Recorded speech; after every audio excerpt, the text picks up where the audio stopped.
경기도 고양시에 살고 있는 결혼한 지 올해로 5년 차인 30대 여성입니다. 현재 남편과 같은 직장에 다니고 일부러 그런 건 아닌데 좀처럼 아이 소식이 없어 저는 현재 애가 타는 중입니다. 그렇다고 남편이나 시부모님이 스트레스를 많이 주는 건 절대 아니에요. 제가 아이를 기다리고 있는데 오지 않아서 애가 타는 거죠. 솔직히 다른 분들의 사연을 듣고 와, 어떻게 저렇게 힘들게 살 수 있지? 나는 절대 못 살 것 같은데? 라며 신기해하곤 했는데 그러면서 저는 제 결혼 생활에 큰 불만이 없었어요. 오히려 다행이라고 생각했죠. 제가 워낙 스트레스를 크게 받는 성격이 아니거든요. 누군가 악의적으로 저를 공격하지 않으면 저는 전혀 알지 못할 정도라 단순하다고나 할까요? 그런 제가 이렇게 사연을 쓰게 된 이유는 저희 시댁 이야기를 하고 싶어서예요. 저희 시댁이 좀 많이 웃기거든요. 예전에는 웃긴 게 아니라 좀 살벌했는데 요즘은 가족들이 모이면 화기애애하고 그렇게 웃길 수가 없어요. 그래서 이런 저희 가족을 소개하고 싶은 마음에 사연을 적어보게 되었는데요. 다소 과격한 부분도 있지만 유쾌한 저희 가족 이야기를 해보겠습니다. 우선 저희 가족 이야기를 하려면 빠질 수 없는 사람 2명이 있어요. 바로 저희 시어머니와 저보다 3년 빨리 시집온 형님인데요. 시어머님은 여장부 스타일로 소위 기가 좀 센 편이세요. 말씀으로는 아들 둘을 혼자 키우느라 목소리도 커지고 표현도 거칠어졌다고 주장하고 계십니다. 그렇다고 저희 시어머님이 남편이 없는 건 아니에요. 어머님 표현을 빌리자면 살면서 그다지 도움이 되지 않아 없는 것과 같았을 뿐이셨어요. 그렇다 보니 살면서 시댁은 시아버님이 아닌 시어머님의 중심으로 돌아가게 됐는데 유일무이 독불장군 같은 시어머니에게 맞수가 등장한 거예요. 그게 바로 저희 형님이시죠. 형님도 시어머님 못지않게 기가 엄청 세시거든요. 형님 직업이 변호사예요. 그러니 말을 얼마나 잘하겠어요. 거기에 아주버님보다 4살이 많은데 시어머니는 연상에 말도 잘하는 변호사 마누라 등살에 아주버님이 기가 죽어 살까봐 그게 그렇게 걱정이라고 하셨어요. 그런데 반면 말보다는 행동파인 시어머니는 그런 형님과 초반부터 맞지 않았고 자기 기준에 며느리가 고분고분하지 않으니 어머님은 항상 분통을 터뜨리셨는데요. 톰과 제리라는 만화 아시죠? 딱 그 짝이에요. 물론 여기서 제리는 저희 시어머니시고요. 그리고 정작 저는 고래 싸움에 낀 새우인데요. 저는 같은 직장에서 남편을 만나 자연스럽게 호감해서 연인으로 이어져 4년 동안 연애를 하고 남편과 결혼을 결심했어요. 그래서 먼 친정보다 가까운 시댁에 먼저 결혼 승낙을 받으러 인사를 갔고 그때 이미 형님이 시집 온 지 얼마 정도 시간이 흐른 후였는데 어머님이 저에게 굉장히 호의적으로 다가오셨어요. 물론 아무것도 모르던 전 기분이 좋았어요. 어서 와요. 내가 얼마나 보고 싶었는지 몰라요. 이름이 최선화라고 했던가요? 내가 너무 궁금해서 우리 아들한테 이것저것 물어봤는데 이 자식이가 하도 귀찮아해서 물어보고 싶은 것도 못 물어봤어요. 아, 그러셨어요? 궁금하신 거 있으면 다 물어보세요. 괜찮습니다. 엄마, 초면에 아들한테 짜식이가 뭐야? 그리고 뭘 더 물어본다는 건데? 내가 대충 엄마 궁금한 건 다 얘기해줬잖아. 설마 엄마 우리 결혼 반대하게?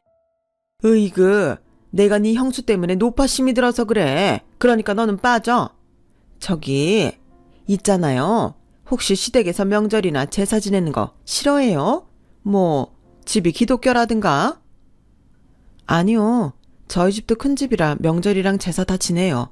그래서 저는 어릴 때부터 익숙한걸요. 그리고 이런 말 쑥스럽지만 저 제사 음식도 곧 잘해요.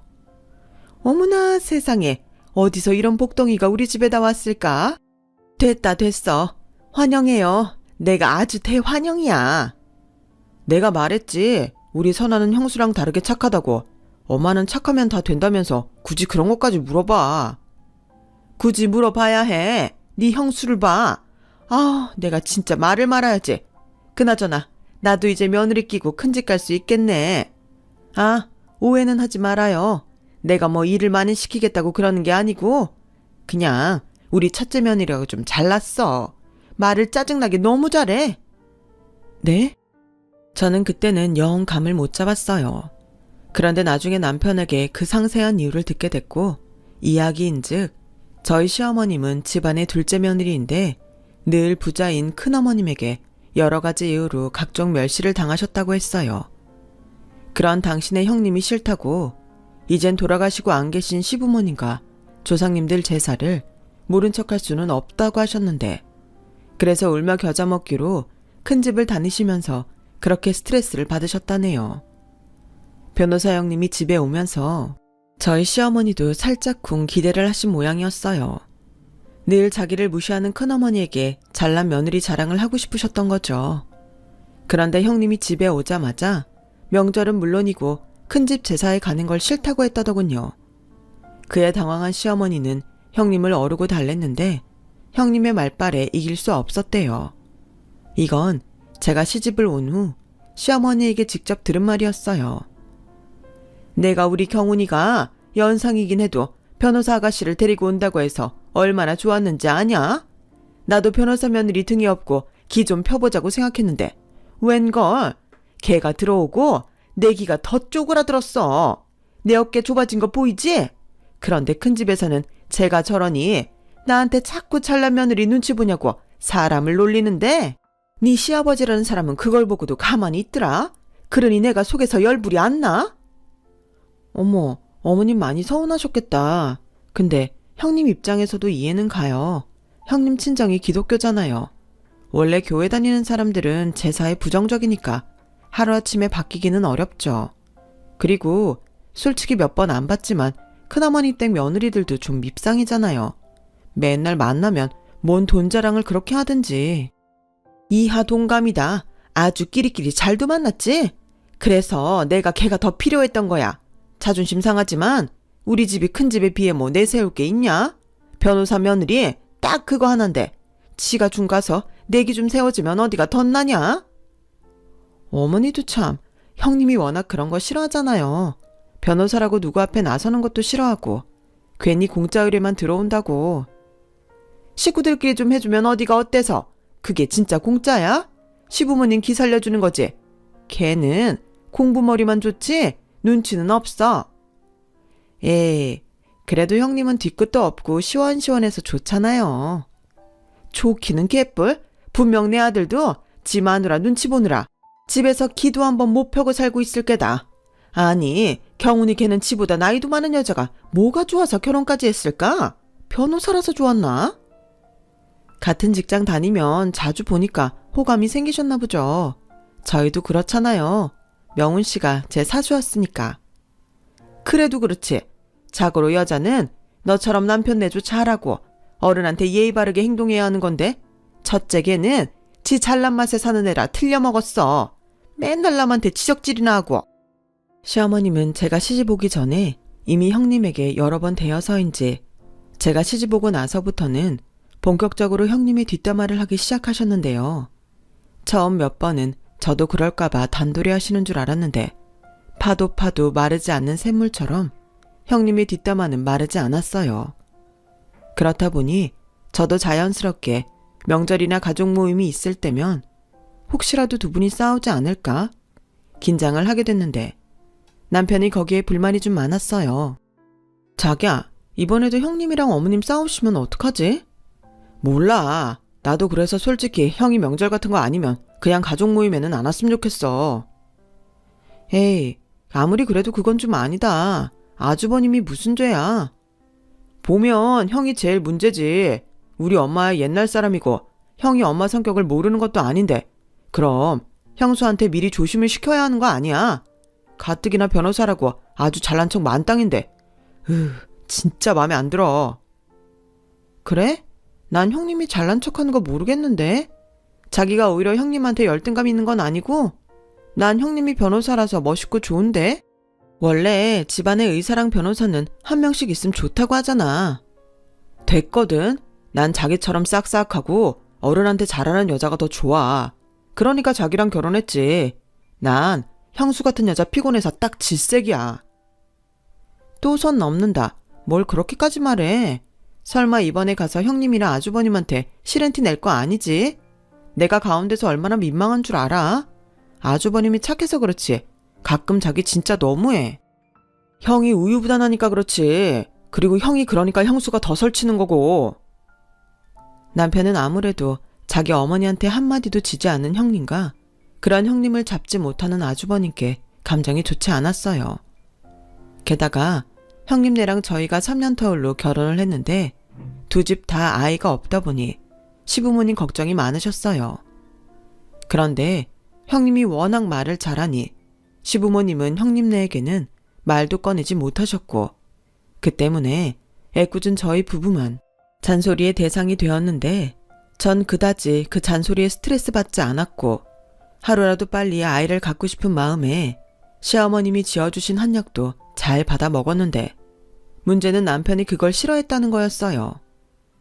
남편은 일부러 갖지 않겠다는 건 아니지만 생기지 않는 아이를 바라며 억지로 강요받는 게 어쩐지 싫다고 했는데 그러면서 시부모님, 특히 시어머니가 형님과 아주버님에게는 한마디 말도 못하는 게 짜증난다고 했어요. 아, 그렇다고 저희 남편이 사람에게 함부로 하거나 나쁜 사람은 아니에요. 괜히 오해하실까봐. 굳이 설명을 하자면 저희 남편은 연애 때나 결혼 후나 자기 인생에 제가 1순위인 사람이에요. 회사에선 능력 좋다고 인정도 받고 있고 집에서는 극성이긴 하지만 저라면 끔뻑 죽는데요. 저에게 너무나 분에 넘치는 100점 만점의 남편이에요. 뭐, 저 말고 다른 사람에겐 좀 까칠한 면이 많은 게 단점이라면 단점이지만요. 아무튼 남편이 그렇다 보니 1시간 거리에 시댁에 갈 때면 종종 저렇게 입이 대빨 나와서 가기 싫은 애마냥 투정을 부렸는데 어째 저희 부부는 거꾸로 저는 시댁에 가는 걸 좋아했어요. 아이에 관한 잔소리까지 좋다고 할 순 없지만 시부모님은 언제나 적정한 선은 지켜주셨기에 그 부분에는 크게 스트레스를 받지 않았는데 우선 시댁에 가면 맛있는 밥도 주시고 이런저런 이야기를 나누니 저는 그게 참 좋았어요. 저는 친정이 좀 멀거든요. 마음이야 자주 가고 싶지만 거리가 있다 보니 부모님 생신 때도 잘 내려갈 수 없었고 아직은 부모님이 모두 일을 하셔서 각자 바쁘다 보니 서로 시간 맞추기도 어지간해서는 힘들었어요.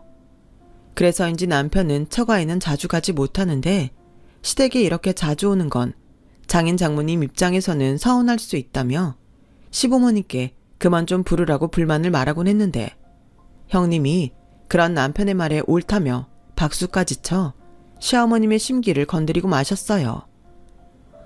와, 우리 도련님 최고다. 동서는 좋겠네. 척척 알아서 얘기해주는 남편도 있고? 형님, 저는 아니에요. 저는 시댁에 오는 거 좋은걸요. 오면 반찬도 많이 싸주시고 어머님이랑 이런저런 이야기하면서 드라마 보는 것도 재밌어요. 저는 엄마가 항상 일을 하셔서 집에 혼자 있는 날이 많았거든요. 그것 봐라. 우리 둘째는 이런 애야. 괜히 지가 오기 싫으니까 그래요. 그래서 내가 넌 안 와도 된다고 하는데 어째 너는 꼬박꼬박 여기로 오냐? 그러면서 명절은 또 당일만 와서 있다가 가겠다는 건 무슨 심보야? 그냥 너도 헷갈리니까 하나만 해. 앞으로는 경훈이만 보내도 된다. 어머니, 그거 안 돼요.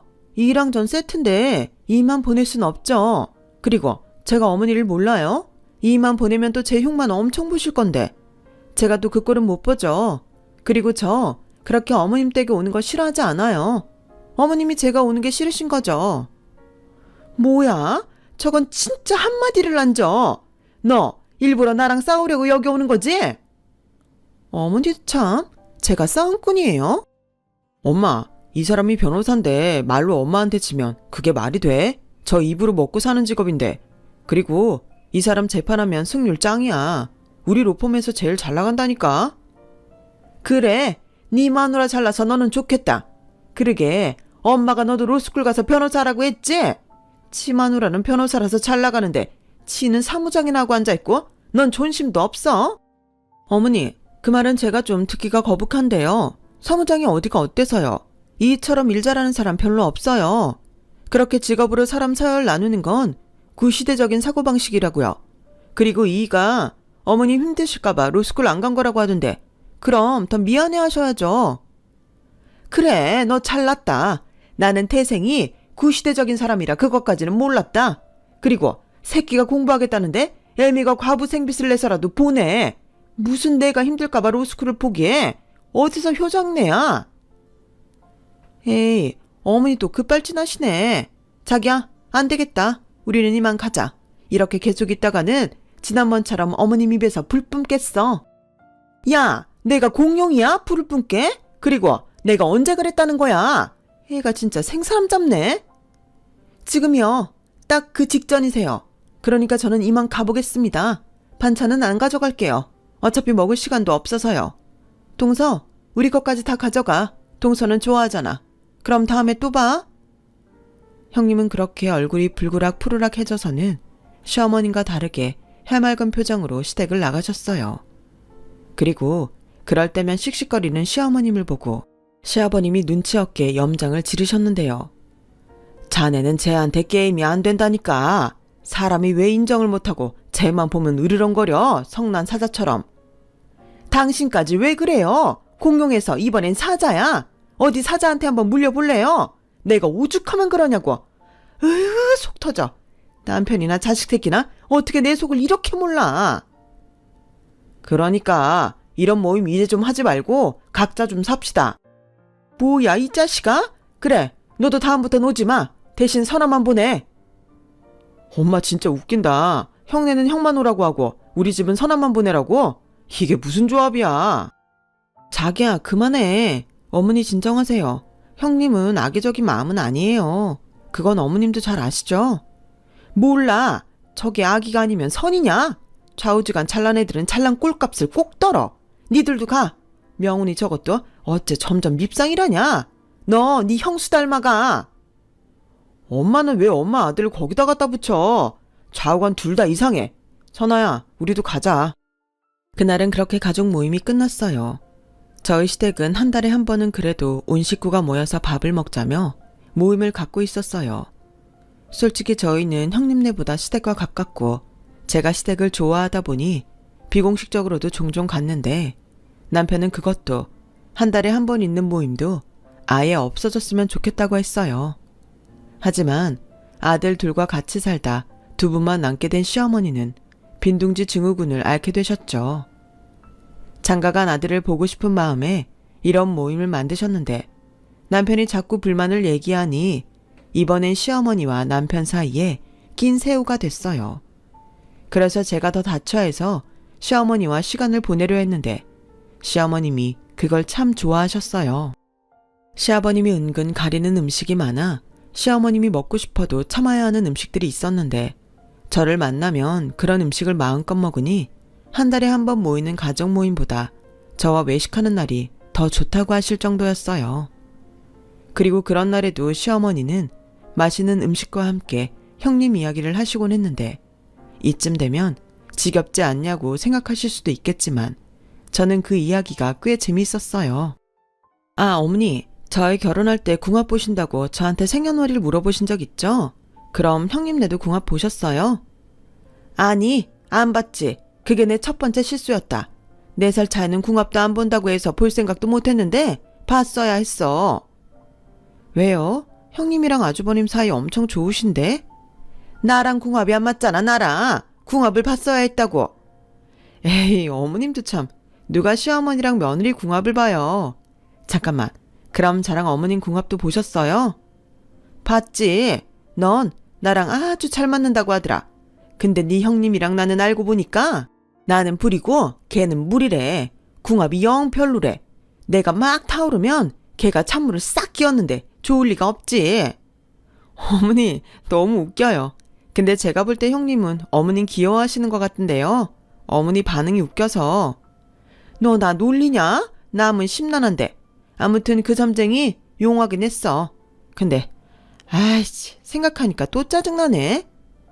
왜요? 용한 게 짜증나는 거예요? 그게 그 망할 점쟁이가 우리 아들한테는 자손이 없다고 하는 거야. 내가 아주 재수가 없어서 확 엎어버리고 왔다. 그건 좀 그러네요. 그렇지? 에이, 아니다. 지금 생각하니 그 점쟁이 순엉터리 사기꾼이었어. 니들 이렇게 젊은데 왜? 남들 다 갖는 나이가 없겠냐고. 그러니까 너는 신경 쓰지 마. 난 또 우리 큰집보다 먼저 장손을 보나 궁금해서 물어봤는데 괜히 돈만 날렸어. 솔직히 그 말을 들었을 때는 조금 심란하긴 했어요. 그때가 결혼하고 2년이 지난 후였는데 남편은 그럴 필요 없다고 했지만 저희 부부가 불임은 아닐까? 저는 슬슬 걱정이 되던 차였거든요.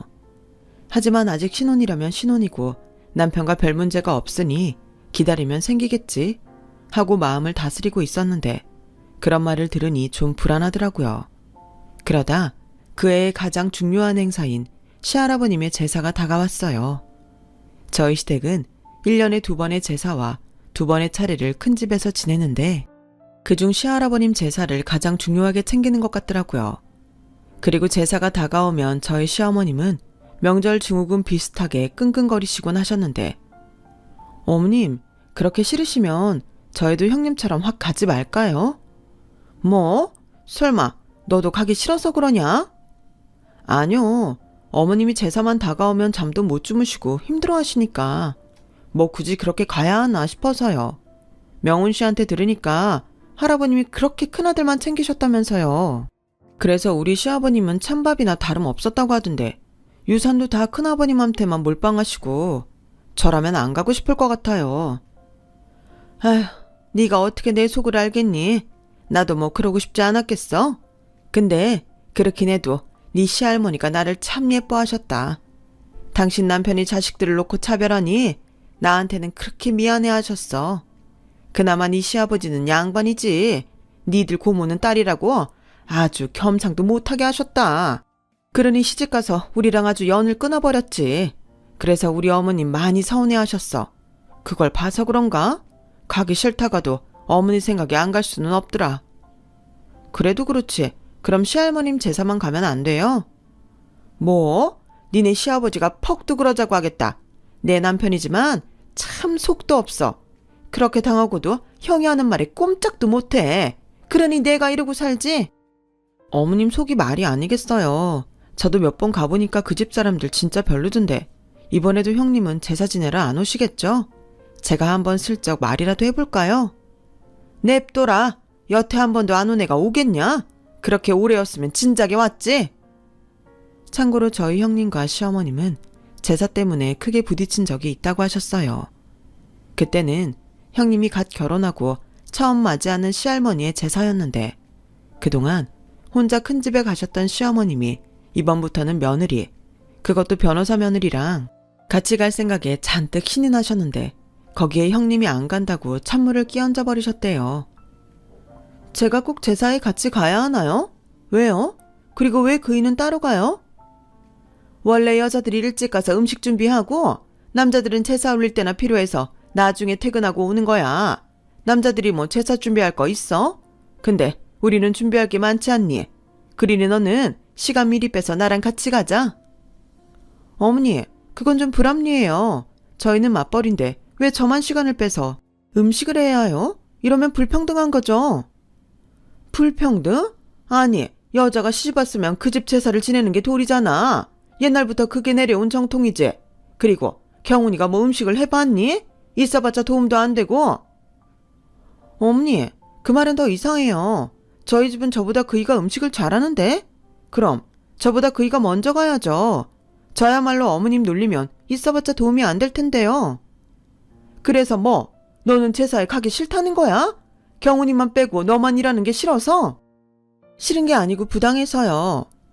얘 아가, 네가 아무래도 교회를 다녀서 제사 지내는 게 좀 그런가 본데 원래 로마에 가면 로마법을 따라야 한다고.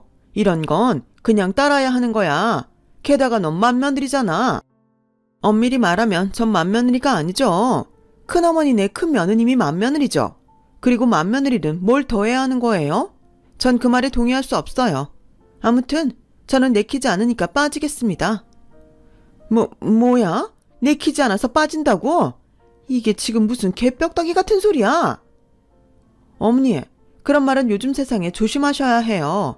그리고 냉정하게 생각하면 저는 알지도 못하는 어른 제사인데 그럴 시간에 재판 준비 하나라도 더 하는 게 저한테는 더 이득이지 않을까요?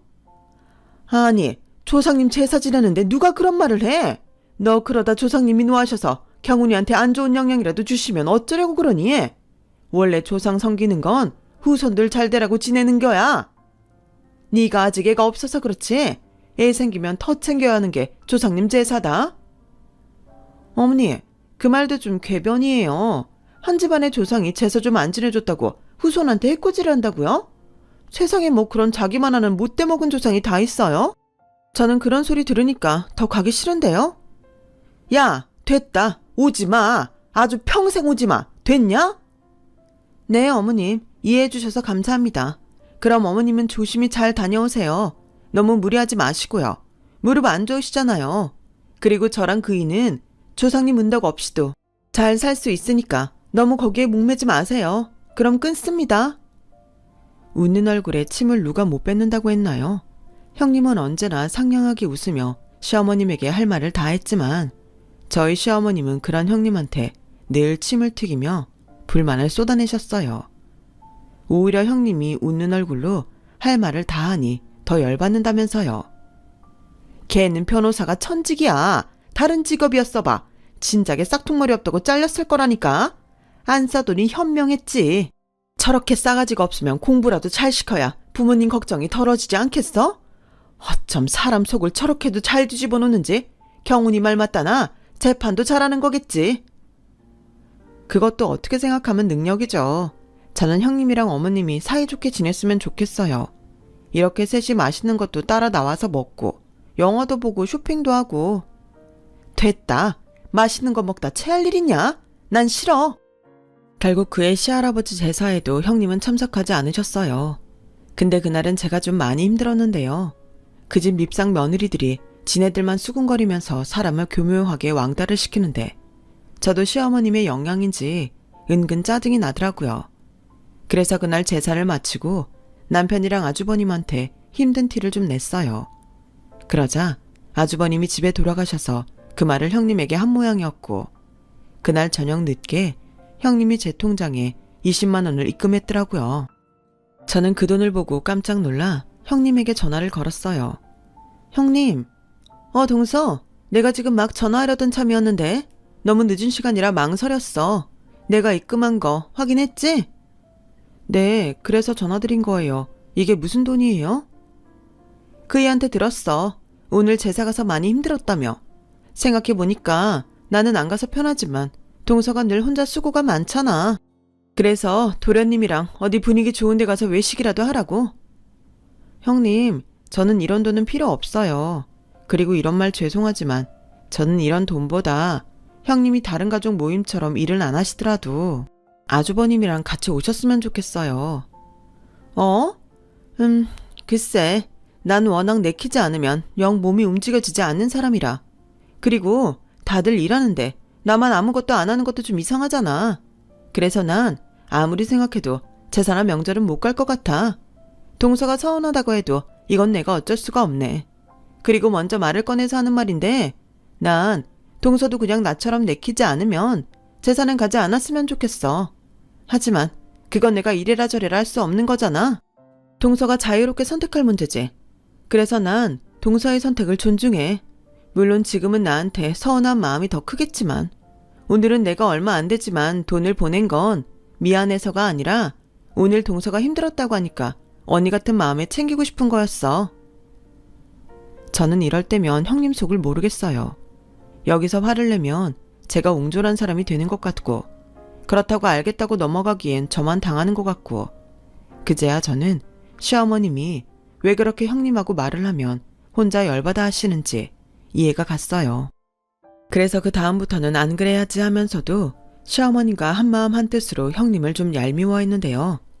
그러던 중 아주버님의 생일날이 되었고 시어머님은 당연하게 당신이 당신 큰아들 생일상을 차리려 했지만 형님이 그럴 필요 없다고 좋은 곳을 예약했다며 식구들 전체를 초대하셨어요. 저희 남편은 모처럼 형님의 선택이 마음에 든다고 좋아했고 아주버님의 생일인 당일 저녁 시간에 맞춰 식구들이 형님이 예약한 가게로 모였는데 총 3대의 차로 따로따로 움직인 저희 식구들은 직원의 안내로 꽤 널찍한 룸에 자리를 잡았어요. 그런데 그날따라 시어머님이 못 보던 명품 가방을 들고 오셨고 그 가방은 여자라면 다 아는 샤넬의 명품 가방이었어요. 그래서 제가 시어머님 기분 좀 맞춰드리려고 장단을 좀 맞춰봤는데요. 어머니, 그 가방 너무 예뻐요. 아버님이 사주셨어요. 그 가방 꽤 비쌀 텐데. 네가 보기에도 이 가방 진짜 같니? 네? 진짜가 아니에요? 그래, 너도 알지? 내 동네 친구 수기. 걔가 진짜 같은 명품 가방 파는 곳이 있다고 알려줘서 거기 가서 하나 샀어. 근데 이게 정말 진짜 같은 거지? 저는 그때 아차했어요. 아니나 다를까 형님의 눈살이 찌그러져 있더라고요. 어머니, 그건 범죄예요. 남의 물건 카피해서 파는 것도 문제지만 그걸 사는 것도 문제라고요. 어머니 같은 사람이 있으니까 자꾸 모조품이 만들어지는 거 모르세요? 뭐? 명품이 갖고 싶으시면 돈을 모으시든가 아니면 아버님께 말씀하셔서 하나 사달라고 하시지. 그렇게 가짜 가방을 진짜처럼 매신다는 게 부끄럽지도 않으세요? 차라리 10,000원짜리 가방이라도 당당하게 매시는 게 정직한 거죠. 아니, 너는 무슨 말을 그렇게 하니? 나는 네가 고급 음식점을 예약했다고 해서 일부러 이거 메고 온 건데. 그러니까요. 정말 갖고 싶으신 거면 무리를 하시더라도 진짜를 사시든가. 그럴 능력 없으면 그냥 매시던 거 들고 오셔야지. 짝퉁을 자랑스럽게 들고 오신다는 게 말이 되냐고요. 어머님이 안 창피하세요? 아무리 그게 잘 모르는 사람들 눈은 속일 수 있어도 어머님 자신은 그게 가짜라는 걸 아시잖아요. 그럼 양심에 안 찔리세요? 야, 너 지금 내가 우습냐? 그네 말이 하나도 틀리지 않았는데 뭘 그래? 사람이 창피한 줄 알아야지. 그렇게 갖고 싶으면 나한테 말을 하든가. 그깟 가방 얼마나 한다고? 보기 싫으니까 가서 차에 두고 와. 여보, 당신까지 이럴 거예요? 말을 하면 당신이 사줄 수나 있어요? 이거 500만 원도 넘는다고 합디다. 뭐? 이 옆에 내가 노망이 들었네. 500만 원? 생각이 있어 없어? 500만 원이면 평균 남자 월급보다 많은 거야, 이 사람아. 당장 그 가방 내 눈앞에서 치워. 시아버님은 시어머니에게 큰 소리를 치셨어요. 어지간해서는 시어머님에게 큰 소리를 치지 않으시는데 그날은 당신도 화가 나셨는지 자식들이 보는 자리임에도 시어머님께 화를 내셨죠.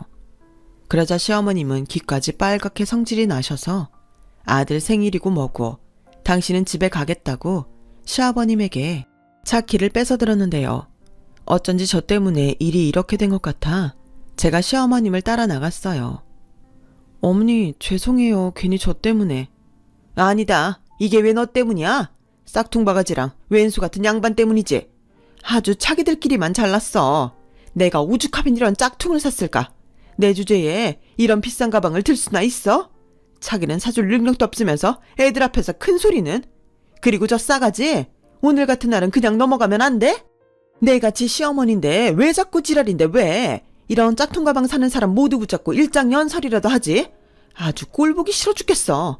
내가 어디 혼자 외딴 섬이라도 가서 살아야지. 이러다 4명에 죽지도 못하겠어.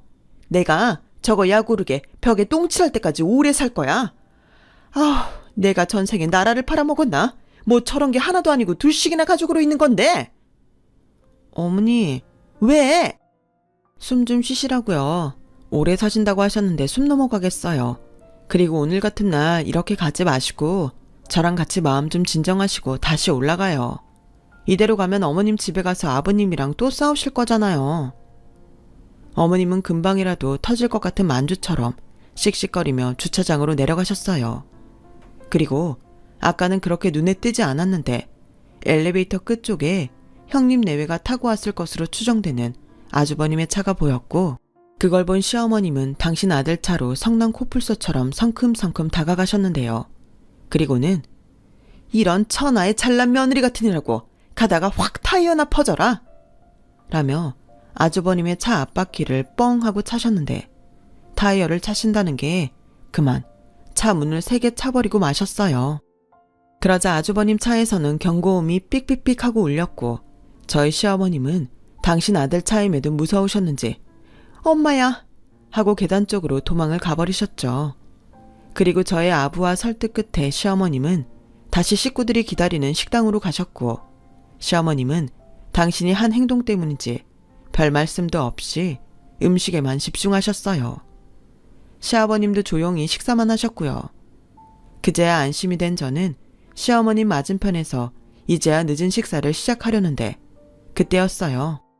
시어머님이 저를 향해 조용히 쉿하라고 눈치를 주시더군요. 참, 이런 모습을 뭐라고 해야 할지. 저는 솔직히 시어머님의 그런 모습이 귀여워요. 그래서 저도 시어머님을 향해 고개를 냉큼 짧고 빠르게 끄덕끄덕 했는데 그제야 미소를 씩 하고 지으시더라고요. 그렇게 저와 시어머님은 둘만 아는 비밀을 간직하는 줄 알았어요.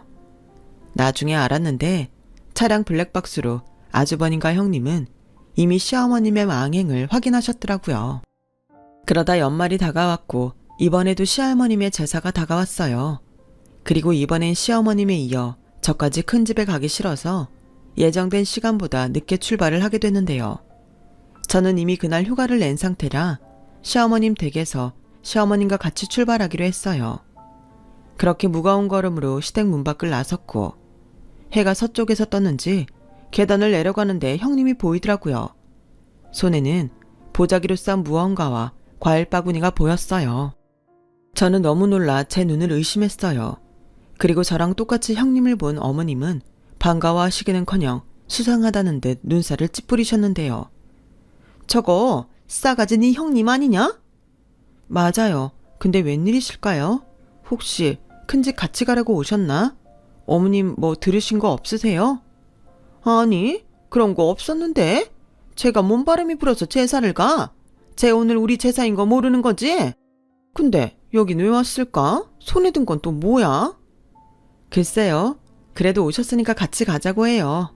와, 오늘은 우리 어머니 며느리가 다 모였네요. 어머니 좋으시죠? 형님이랑 같이 가고 싶어 하셨잖아요.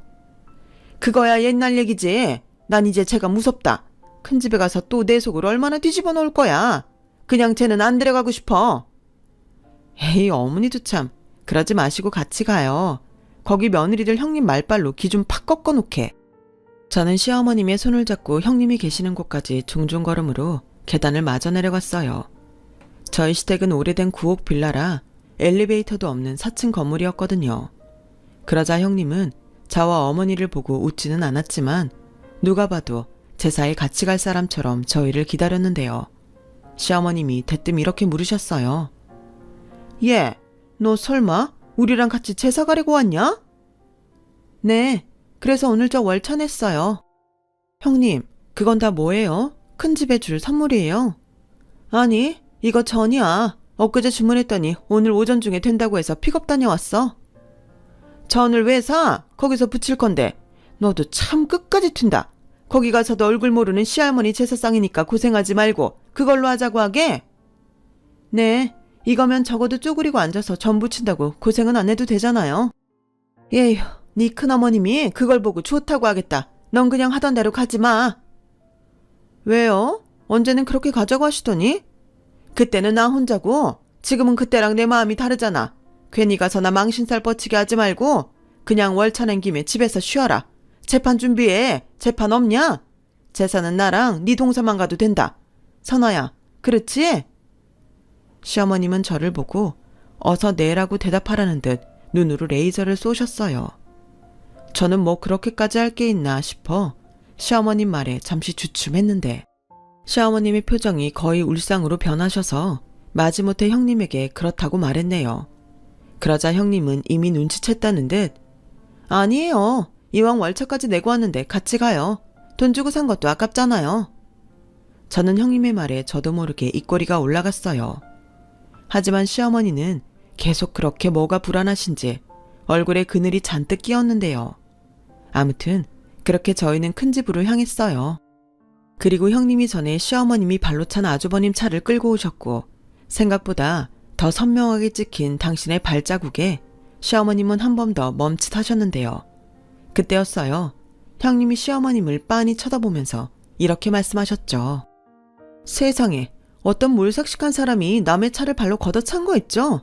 어머니, 이것 좀 보세요. 정말 내가 범인 잡아서 아주 홍구멍을 내줄 거예요.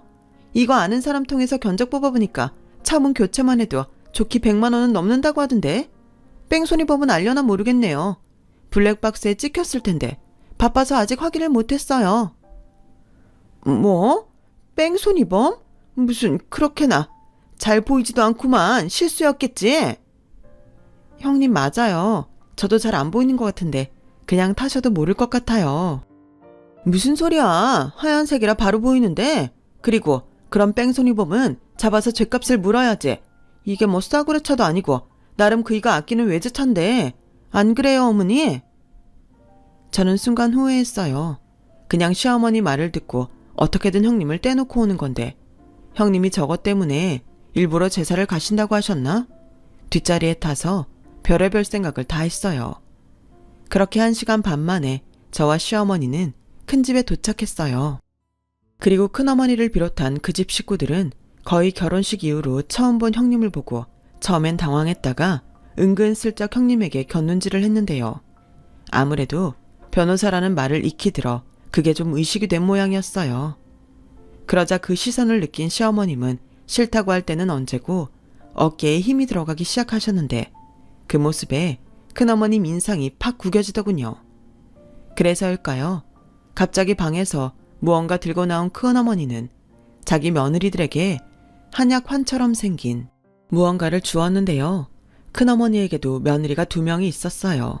그러더니 자기가 아끼는 화장품과 택도 뜯지도 않은 옷들을 가져와 며느리들에게 가지라고 했는데 그러면서 저희 시어머니와 저희가 들으라는 듯 이렇게 말씀하셨어요.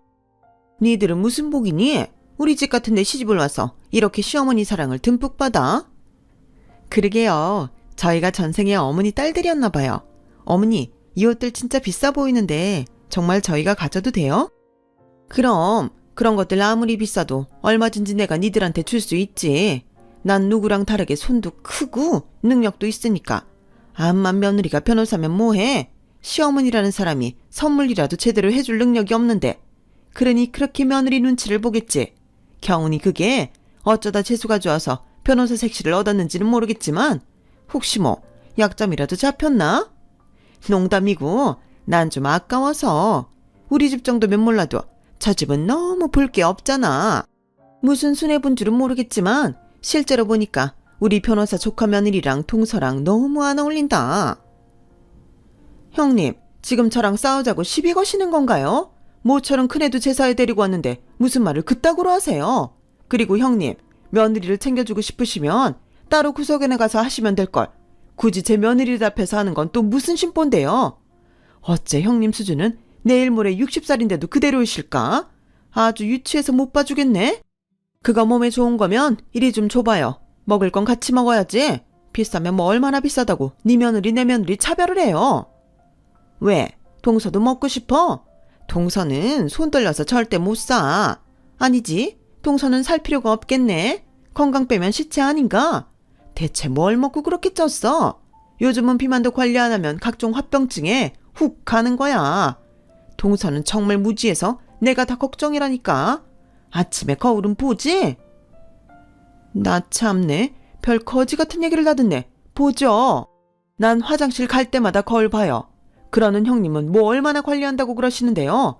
보아하니 좋다는 건 다 잡수고 계시나 보네. 그럼 뭐하나? 이미 몸뚱이는 다 늙어 빠졌는데. 뭐야? 동서 말 다 했어? 네, 형님이 먼저 시비 거셨잖아요. 저기 어머니들 싸우지 마세요. 오늘 제사잖아요. 그리고 오늘은 저희 형님이 전을 미리 준비하셔서 저는 따로 하지 않아도 될 것 같은데 오늘 같은 날은 쉬엄쉬엄 서로 배려하면서 제사 준비하면 좋을 것 같아요. 세상에나, 바쁜 사람이 언제 그걸 다 준비했대? 그럼 우리야 편하지. 얘들아, 오늘은 기름냄새 안 맡아도 되겠다. 작은 애 너 기름냄새 오래 맡으면 속 울렁거린다고 했잖아. 그래서 내가 오늘 제사전은 젖은 며느리한테 다 시키려고 했는데 아주 딱이네. 저는 큰어머니 말에 황당했어요. 그러니까 저 말은 자기 며느리 속 울렁거릴까봐 저한테 전을 다 맡기라고 했다는 거잖아요. 정말 그 소리를 듣는데 기분이 확 나빠지더군요. 그래서 저도 더는 참지 않고 한 소리 해야겠다고 생각했는데요. 그때였어요. 큰어머님, 말씀이 뭐랄까? 좀 귀에 거슬리네요. 아무리 저희 동서가 나이가 어려도 성인인데 속마음이 그러시더라도 사람 앞에 두고 그런 말씀하시는 건 예의가 아니죠. 아실만한 분이 왜 그러세요? 제가 전을 사온 건 큰어머님 며느리 편하라고 사온 게 아니라 저희 동서 편하라고 사온 거예요. 뭐야? 이전을 만들어 온 게 아니고 사왔다는 소리야? 나 참네. 제사가 장난이야? 변호사라 돈이 썩어나나? 이게 지금 무슨 경고 없는 짓이야? 아무리 세상이 변했다고 해도 이건 아니지. 조카 며느리? 제사는 정성이야. 형님, 지금 우리한테 말씀 함부로 하시는 거예요? 정성 같은 소리 하네. 왜? 그 정성을 자기 며느리는 빼고 내 며느리한테만 시키려고 하는 건데요. 그리고 요즘 세상이 바쁘고 힘들면 살 수도 있지. 돈 많다고 자랑질은 그렇게 하면서 그런 돈은 또 아까운가? 좌우지간 그 속을 모르겠네. 저 계속 이러시면 제사고 명절이고 이제 여기 안 올랍니다. 어머 웃겨? 지금 나 협박해? 며느리가 돼서 자기만 얌체처럼 쏙 빠지겠다는 거야. 사람이 나이 먹고 왜 그렇게 이기적이야? 제가 이기적이에요? 지금 이기적인 사람들이 누군데? 형님 이렇게 사는 거 솔직히 형님 돈 아니잖아요. 다 시아버님이 물려주신 유산으로 잘 먹고 잘 사는 거지. 그랬으면 다른 형제들한테도 좀 베풀고 살면 어디 덧나요? 형제들 보고 미안하지도 않냐고요. 지금 이기적인 사람들이 누군데 나더러 이기적이래. 뭐야, 여기서 그 말이 왜 나와? 그렇게 억울하면 도련님 보고 장담하라고 해. 아버님이 우리한테만 유산을 남기신 걸 나더러 어쩌라고? 시어머니와 큰어머님은 어느 누구도 질 수 없다는 듯 아주 팽팽하게 맞섰어요. 그리고 그 순간 저희 형님이 나서셨는데요. 어찌나 든든하던지 저는 그날 형님이 가장 멋있게 보였어요. 저기 싸움 중에 죄송한데요. 그 유산이라는 게 할아버님의 유언장이 있는 건가요? 아니면 증인이 있어요? 저건 또 뭐라는 거야? 아버님이 직접 우리한테 유산을 주겠다고 하셨어. 본인이 그러겠다고 하셨으면 됐지. 무슨 유언장? 그리고 이미 어머님도 아무 소리 안 하셨어. 그럼 된 거 아니야? 무슨 문제 있어? 네, 문제가 좀 있네요. 그랬다는 법적인 증거가 하나도 없잖아요. 그럼 상속법상 보통 배우자한테 상속이 될 텐데 상속 문제는 어떻게 처리하셨어요? 그야 어머님이 그런 거 잘 모르니까 우리가 정리했지. 우리가 장남이니까. 그러니까 할아버님의 유언도 들은 사람이 달리 없고 상속 문제도 스스로 정리하신 거네요. 그러면서 배우자인 할머니와 형제들한테는 아무런 분배 없이 통보만 하신 거고요. 어머니, 이 얘기 왜 저한테 안 하셨어요? 이거 법으로 할 수 있어요. 뭐야? 이봐 조카 며느리, 이건 이미 정리가 다 된 일이야. 이제 와서 무슨 법? 그리고 조카 며느리는 지금 여기에 낄 군번도 아니잖아. 무슨 군번이요?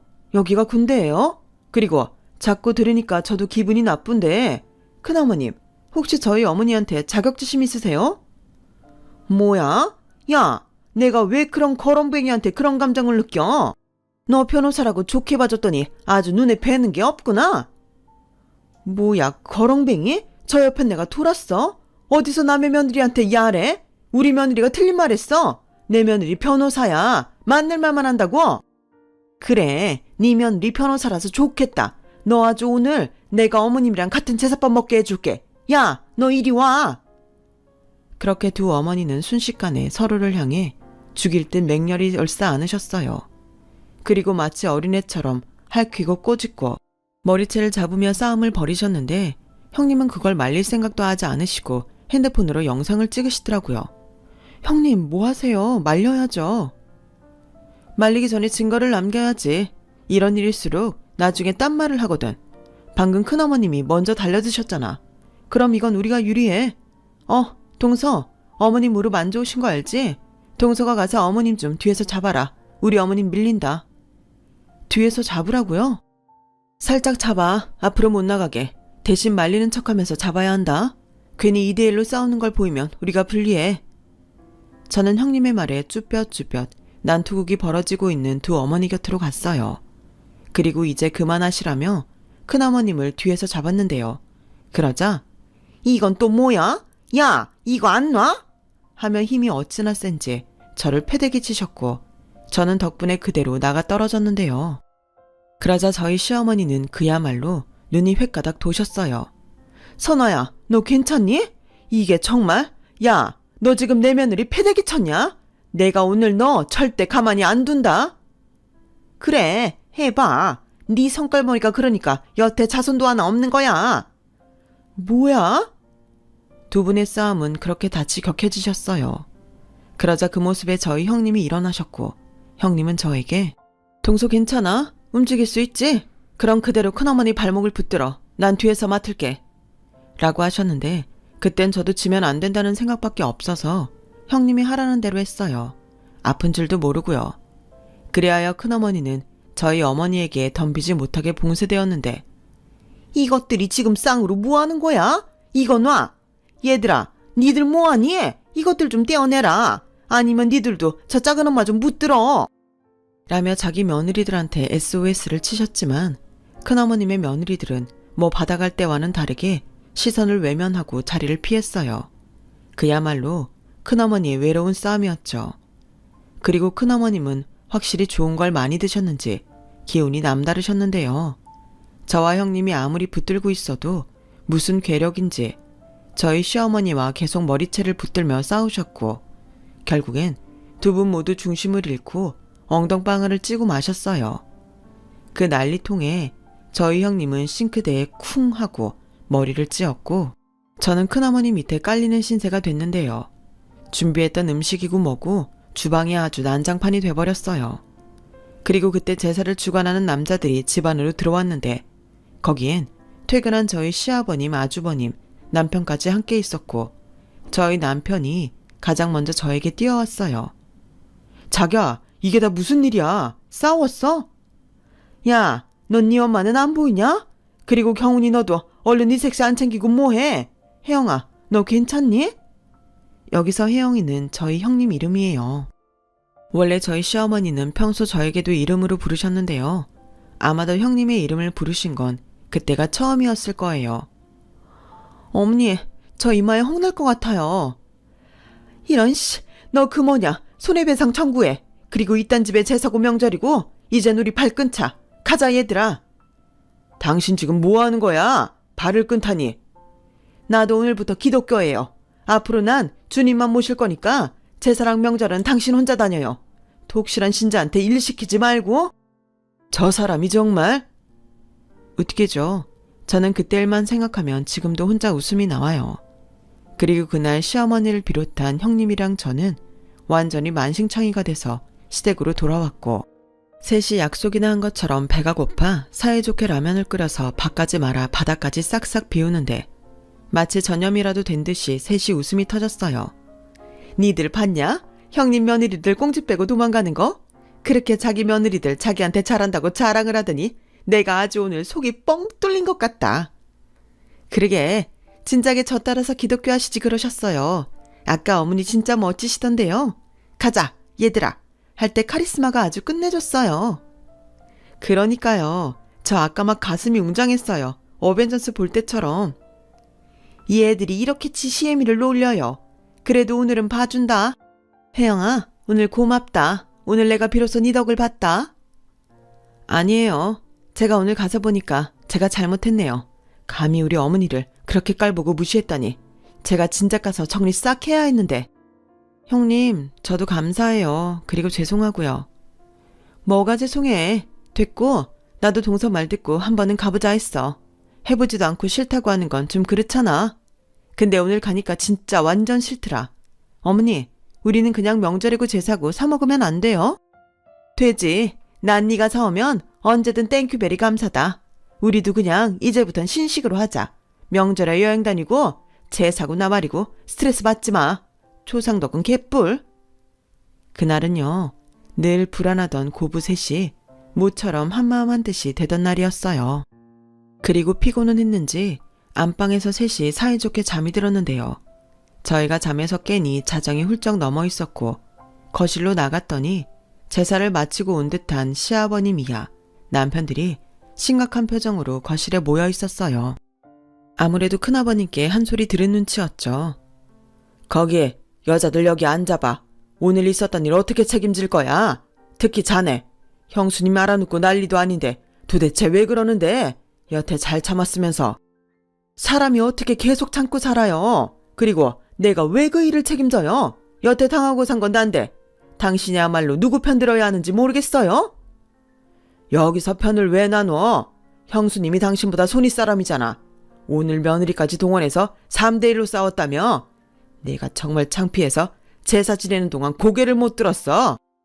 아버님, 오해가 있으신 것 같은데 시작은 큰어머님이 먼저 하셨어요. 저랑 동서는 싸움을 한 게 아니고 말린 거고요. 영상도 다 있어요. 그리고 나중에 큰어머님이 화난다고 접시 들었잖아요. 그거 특수폭행죄에 해당됩니다. 특수폭행죄는 5년 이하의 징역 또는 1,000만 원의 벌금형을 받을 수 있는데 자기야, 그만해. 여긴 법정이 아니잖아. 아무튼 제가 객관적으로 봤을 땐 큰어머님의 가실이 더 많습니다. 저나 동서는 다쳤어요. 저희가 피해자예요. 뭐? 자기 다쳤어? 아까는 그냥 큰어머니 밑에 깔리기만 한 거 아니야? 아버지, 나도 이제 제사 안 갈래요. 나는 진작부터 안 가고 싶었어요. 큰어머니도 그렇고 거기 형들도 우리 대놓고 무시하잖아요. 그런데 왜 우리가 굳이 거길 가요? 가고 싶으면 이제 아버지만 가세요. 뭐야? 너까지 정말 이럴 거야? 넌 죄가 아니냐? 왜 내 자식한테 그래요? 그놈의 성이 뭐가 중요하다고 바른 말만 아주 잘하는구만. 당신 자꾸 이러면 나 이혼할 거예요. 혜영아, 나 그 뭐냐, 나이 먹고 이혼하는 거 그거 할 수 있지? 황혼 이혼이요? 그래, 그거. 어머니, 그래도 이혼까지는 너무 가신 거 아니세요? 물론 아버님이 눈치가 좀 없긴 하지만요. 동서, 요즘 그거 진짜 많이 해. 남편들이 젊었을 때 함부로 한 거 늙어서 벌 받는 거야. 난 찬성이야. 형님의 말에 시아버님은 눈이 왕방울만해졌어요. 그리고는 아무 소리도 하지 못하시는데 시어머님이 슬쩍 저와 형님의 팔짱을 끼시더군요. 네, 저희는 그때 하나였어요. 그렇게 그날은 저희 시어머니의 완승의 날이 되었고 정기적인 가족 모임 대신 정기적인 고부 모임이 생겨났어요. 그리하여 저희는 한 달에 한 번씩 밖에서 기분을 냈는데 시어머님이 저희 중에 가장 좋아하셨어요. 이젠 아들 같은 건 필요 없다고 하실 정도로요. 그리고 저는 앞으로 시어머님과 형님과 이렇게만 지내면 좋겠다고 생각했는데 그렇게 지내길 반년이 지났을까요? 다시는 볼 일 없다고 생각한 큰어머니의 연락이 왔어요. 나이가 꽉 찬 당신의 막내 아들이 결혼을 한다면서요. 저희 어머니는 콧방귀를 끼며 당신은 안 갈 거라고 하셨는데 그때 형님이 좋은 생각이 있다며 나를 잡아 저와 어머님을 압구정에 있는 백화점으로 데리고 갔어요. 그리고는 명품으로 옷과 가방 등을 사주셨는데 입이 떡하고 벌어지더라고요. 형님, 이건 좀 많이 비싼 것 같아요. 저는 괜찮아요. 어머니만 사주세요. 아니면 제가 좀 보탤까요? 동서, 나 변호사야. 이 정도 돈은 벌어. 내가 이런 거 싫어해서 그렇지. 쓰면 또 화끈하게 쓴다. 그러니까 편하게 입어. 어려서 그런지 머리보다 태가 나네. 어머님도 이참에 비싸고 좋은 거 고르세요. 지난번에 들고 오셨던 거랑 똑같은 거 있으면 그것도 사시고요. 제가 사드릴게요. 어머, 정말? 아주 네가 나한테 효도를 하는구나. 이게 웬 로또니? 저는 그날 처음으로 명품 쇼핑이라는 걸 해봤어요. 제 친구들도 하나 두 개쯤은 있다는 명품 가방을 저는 형님 덕에 장만하게 된 꼴이었죠. 그리고 결혼식 당일 마치 저희는 주인공이라도 된 듯 미용실에 가서 머리도 하고 화장도 하면서 완전히 기분을 냈는데요. 그때였어요. 주차장에서 차를 가져오겠다고 나가던 형님이 길에서 보기만 했던 벤츠를 끌고 저희 앞에 멈춰 섰어요. 혜영아, 이거 뭐니? 원래 있던 차는? 그건 그의 차잖아요. 이건 제 차요. 오늘은 제 차로 가요. 아버님이랑 남편들은 곧장 예식장으로 온대요. 어머, 세상에나. 이렇게 좋은 차를 끌고 다녔어? 형님, 너무 멋있어요. 뭘? 빨리 타. 아, 어머니, 이 차는 발로 차시면 안 돼요. 너 알고 있었냐? 그럼요. 그날 저녁에 바로 알았죠. 근데 그날 저도 좀 예의 없었던 것 같아서 쌍방이라고 생각하고 넘겼어요. 어차피 그 차는 어머님 아들 차니까요. 역시 우리 형님은 똑똑해. 이것들이 아주 이럴 때는 죽이 잘 맞아. 에이, 몰라. 그래, 나도 벤츠 한번 타보자. 가자. 그것들 기죽이러. 그렇게 저희는 소정의 목표를 가지고 큰어머니 아들 결혼식장으로 향했어요. 그리고 타이밍도 딱 좋게 결혼식장 주차장에서 큰어머님과 두 며느리를 마주쳤는데요. 형님의 벤츠에서 저희 시어머니가 내리자 그걸 본 큰어머니와 며느리들이 눈이 휘둥그레져서는 많이 놀란 듯 보이더라고요. 그런데 큰어머님이 곧 찍어도 잘난 척은 하고 싶으셨는지 이번에도 먼저 시비를 걸어오셨어요. 꼴에 키 죽기 싫다고 렌트라도 했나? 입고 온 것도 보니까 어디서 또 짝퉁을 걸쳤네. 그래봤자 호박에 줄긋기지? 선아야, 왜 이렇게 시끄럽지? 어디서 멍멍하고 개가 짖나? 뭐? 개? 너 지금 나한테 개라고 했냐? 이제 뭐 이판사판 해보자는 거야? 내가 내 아들 결혼식만 아니면 오늘 네 머리털 내 손에 다 뽑혔어. 어머, 걔가 사람 말을 다 하네? 이봐, 이 차 렌트 아니고 내 며느리 차야. 번호판 보면 몰라? 무식해도 그런 것도 모르나? 아, 걔는 지능이 낮지? 그리고 이 명품이 얼마짜린 줄 알고 짝퉁이래. 걔라서 그런지 보는 눈도 없네. 야, 너 말 다 했어? 듣자 하니까 내가 동서 손윗사람이야? 윗사람 좋아하네. 그럼 윗사람 따기 행동을 해야지. 걔처럼 행동하니 걔인 줄 알았잖아. 아, 그리고 이거 우리 며느리가 사줬어. 며느리한테 잔잔바리로 뭐 퍼주기만 해봤지. 이런 명품 바다는 봤나? 그렇다고 너무 부러워하지 말고. 내 알 바는 아니지만. 가자 얘들아. 저희 시어머니는 아무래도 재미가 들려도 푹 들리신 듯 어깨가 기만큼 솟을 정도였어요. 그리고 그런 시어머님이 귀여운 저와 형님은 시어머님의 말씀처럼 양옆에 보디가드처럼 꼭 붙어 다녔는데요. 이미 예상은 했지만 그날은 완전히 저희의 날이 되고 말았어요. 뭐 따지고 보면 모든 게 저희 형님 덕이었죠. 그런데 형님은 동서, 내가 고맙다는 말 했었나? 형님이 저한테 고마워하실 일이 뭐가 있어요. 오히려 제가 고맙죠. 아니야. 난 동서 보고 진짜 배우는 게 많아. 내가 머리는 좋은데 사회성이랑 사교성이 좀 떨어지거든. 그런데 동서 하는 거 보니까 어른들한테는 어떻게 하는 건지, 그리고 마음을 전달하는 건 어떻게 하는 건지 조금은 알 것 같아. 그래서 나도 조금은 달라지고 싶었어. 혹시 나 때문에 마음 상하거나 서운한 일 있었다면 동서가 좀 봐줄래? 난 동서랑 진짜 잘 지내고 싶거든. 그런 거 없어요. 그리고 저도 마찬가지고요. 동서지간 잘 지내는 거 어렵다고 하는데 저는 형님이랑 어머님이랑 다 사이좋게 잘 지내고 싶어요. 지금처럼요. 저는 형님의 진심 어린 마음이 참 고마웠어요. 잘난 직업에 돈도 많으면서 솔직히 그렇게 인성까지 좋기가 어렵잖아요. 그런데 저희 형님은 그야말로 다 갖춘 사람이니 제가 좋아하지 않을 수가 없었죠.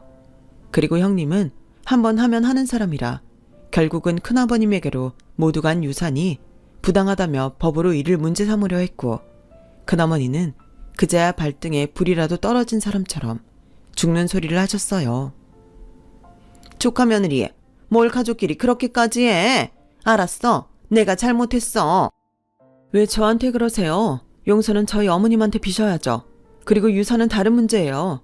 고모님께도 이미 다시 분할해야 한다고 알려드렸어요. 동참하신다고 하셨고요. 아우, 참 알았어. 우리가 지금 가진 거라도 셋이 똑같이 나눌게. 그러면 되잖아. 지금 가진 게 얼마나 남았는지 어떻게 알아요? 유산 상속은 별다른 게 없으면 똑같이 하는 게 원칙이에요. 설마 장남이라고 더 받아야 한다고 생각하시는 건 아니시죠? 그래, 알았어. 달라는 대로 줄게. 그럼 되잖아. 그리하여 큰어머니를 비롯한 큰집 재산 중 시할아버님께 물려받은 재산을 뒤늦게 나눠받을 수 있게 된 저희 시부모님은 형님의 화력으로 그동안에 한을 풀 수 있게 되었고, 저희 어머니는 구옥이긴 했지만 당신이 원하는 아파트로 이사를 하실 수 있게 됐어요. 저는 그때 느꼈죠. 아, 이래서 사람이 능력이 있어야 하는구나. 그래서 저도 그런 형님과 어울리는 똑똑한 동서가 되고 싶어 지금은 일도 열심히 하고 자기 개발에도 최선을 다하고 있어요. 지금은 영어 등 외국어 공부를 열심히 하고 있는데 나중에 가족들과 여행을 가면 그때는 제가 앞장서서 가족들의 여행을 돕고 싶다는 마음입니다. 그 후 저희 가족은 예전하고는 비교도 되지 않을 만큼 돈독해졌고, 황혼이혼 소리까지 들은 시아버님도 이젠 시어머님의 말을 적극적으로 듣게 되셨는데요. 명절과 제사는 시아버님만 큰 집에 혼자 다녀오는 걸로 정리가 되었어요. 대신 시할머니 기념일엔 겸사겸사 가족여행으로 시할머니, 시할아버님 산소를 찾고 명절엔 여행을 다니게 되었는데 이젠 누구보다 명절이 기다려지는 저와 시어머니십니다. 끝으로 바람이 있다면 저희 가족이 앞으로도 이렇게 사이좋고 재미있게 살았으면 좋겠습니다. 다른 사람들은 모르겠지만 저는 남편과 결혼 후 새 가족을 만나 참 즐거워요. 가끔 저희 친정 부모님이 서운하다고 하시는 날도 있는데 그만큼 딸이 시댁과 잘 지내고 있다는 것에 안심하는 눈치신데요. 이제와 생각하니 저는 참 복이 많은 것 같습니다. 최고의 남편과 최고의 시댁을 만났으니까요. 이제는 저랑 제 남편을 반반 닮은 어여쁜 아이만 생기면 더 바랄 것이 없겠어요. 손이 없다던 집안에 형님 집에 먼저 아이가 찾아왔으니 시어머님이 만나고 왔다는 점쟁이가 사기꾼이 맞겠죠. 제 사연을 여기서 마치도록 하겠습니다. 지금까지 긴 이야기 들어주시고 읽어주셔서 대단히 감사해요. 늘 건강하고 행복하시길 바라고 또 바라겠습니다. 여러분, 사연 댓글에 응원과 현명한 조언 부탁드려요. 좋아요와 구독은 저에게 큰 힘이 됩니다. 오늘도 좋은 일 가득하세요.